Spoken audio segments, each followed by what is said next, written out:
माननीय उपाध्यक्ष महोदय, मैं इस जगह से बोलने की अनुमति चाहती हूं आपका। ठीक। धन्यवाद। आपने मुझे 2012-2013 के रेल बजट की चर्चा पर बोलने का मौका दिया। माननीय उपाध्यक्ष महोदय, देश में राजनीतिक परिस्थितियां बहुत तेजी के साथ में बदली हैं।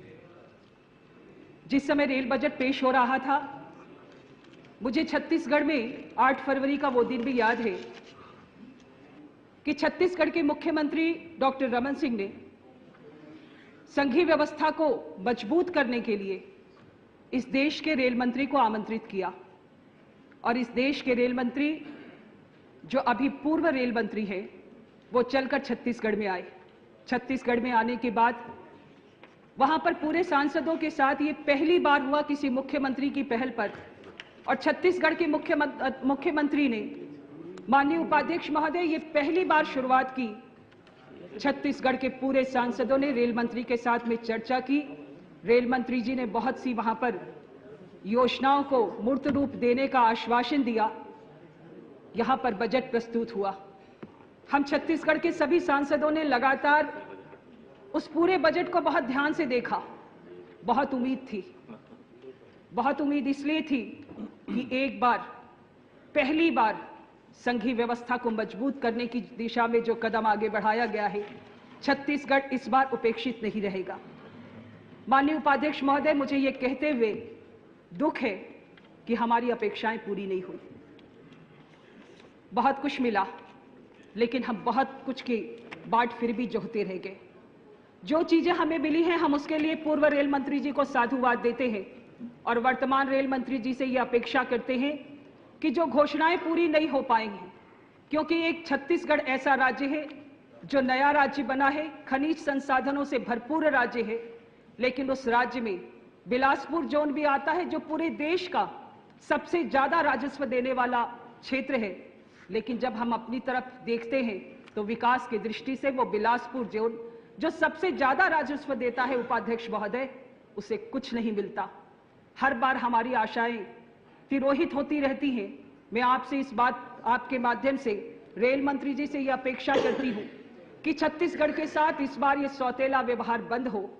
हर बार होता यह है कि एक ही प्रांत के, जहां के व्यक्ति होते हैं, जहां के मंत्री होते हैं, उसी प्रांतों में बहुत सी चीजें चली जाती हैं, और जब उसी प्रांतों में जाती हैं तो पूरे देश के लोग जो हमेशा ये अपेक्षा करते हैं, क्योंकि देश तो पूरे राज्य का नहीं, पूरे देश का है, और रेल अगर पूरे देश का है तो किसी राज्य में क्यों सिमट के रह जाता है, ये प्रश्न हमेशा अनुत्तरित रहता है।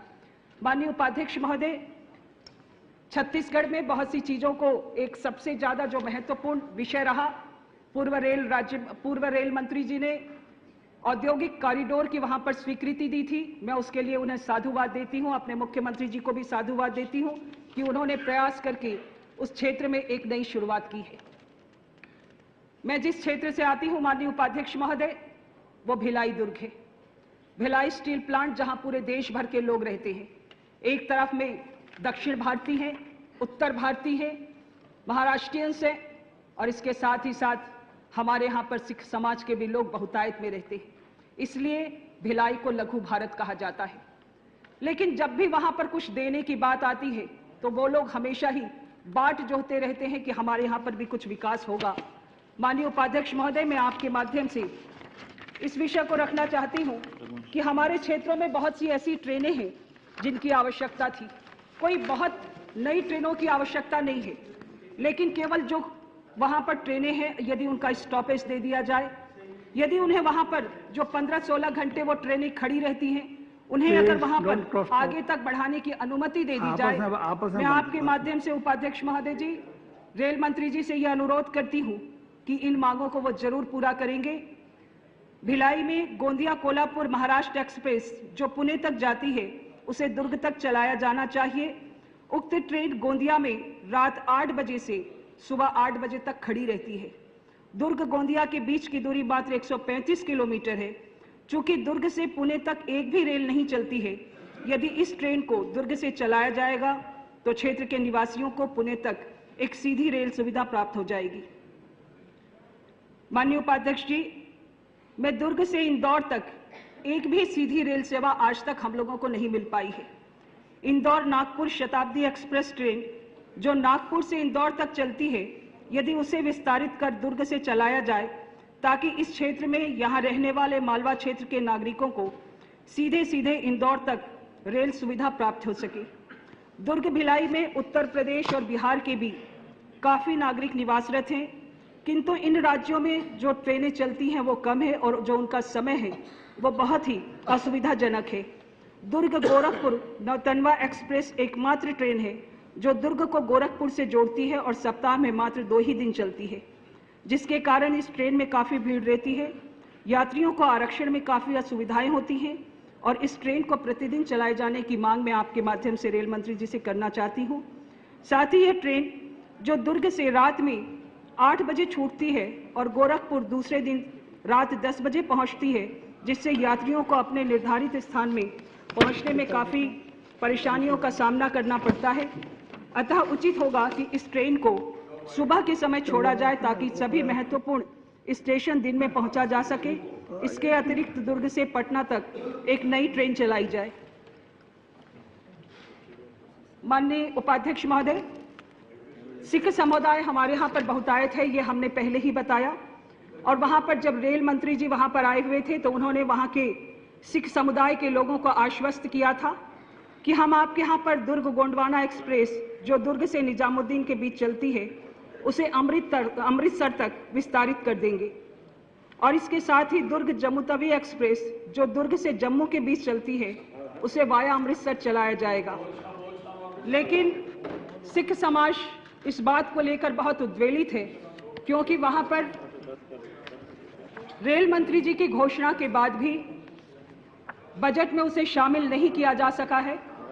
माननीय उपाध्यक्ष महोदय जी के माध्यम से मैं आपसे यह अनुरोध करती हूं कि इस विषय को लेकर सिख समुदाय ने वहां पर रेल रोको आंदोलन करने की चेतावनी भी दी है। मेरा अनुरोध है कि उनकी बात, उनकी भावनाओं को समझते हुए उसे अमृतसर तक चलाए जाने की व्यवस्था करेंगे।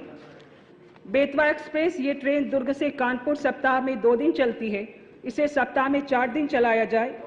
और इसके साथ ही सूरत पुरी ट्रेन, गांधीधाम पुरी, अहमदाबाद पुरी और जयपुरी पुरी एक्सप्रेस ये 4 ट्रेन साप्ताहिक वाया संबलपुर होकर पुरी पहुंचती हैं।